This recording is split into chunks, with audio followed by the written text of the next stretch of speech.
30 years దాటిన తర్వాత మన స్కిన్ అనేది హెల్తీగా ఏజింగ్ చేంజెస్ రాకుండా మెయింటైన్ అవ్వాలి అంటే ఈ చేంజెస్ చేసుకుంటే మంచిది. అవేంటంటే ముందుగా రెటినాయిడ్స్ని మన స్కిన్ కేర్లో భాగంగా ఇంక్లూడ్ చేసుకోవాలి. వీక్లీ కనీసం 3 times అయినా సరే అప్లై చేసుకుంటే మంచిది. అలాగే సన్ స్క్రీన్ ఖచ్చితంగా అలవాటు చేసుకోవాలి. దాంతోపాటుగా మేకప్ లేకుండా వారంలో 1 or 2 days అయినా సరే ఉన్నట్లయితే మంచిది. దీంతో పాటుగా కొల్లాజన్ స్టిమ్యులేటింగ్ ట్రీట్మెంట్స్ అంటే MNRF కానీ, మైక్రో నీడ్లింగ్తో పాటుగా కెమికల్ పీల్స్ కానీ, అలాగే ఫ్రాక్షనల్ లేజర్స్ కానీ ఇట్లాంటి ట్రీట్మెంట్స్ కానీ చేసుకున్నట్లయితే కొల్లాజన్ స్టిమ్యులేట్ అవ్వడానికి హెల్ప్ అవుతుంది.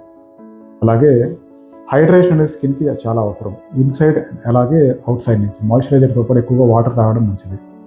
దాంతోపాటుగా అండర్ ఐకి స్పెషల్ కేర్ తీసుకోవడం అనేది అవసరం. ఎందుకంటే ఐస్ దగ్గర ఎక్కువగా చేంజెస్ వస్తూ ఉంటాయి.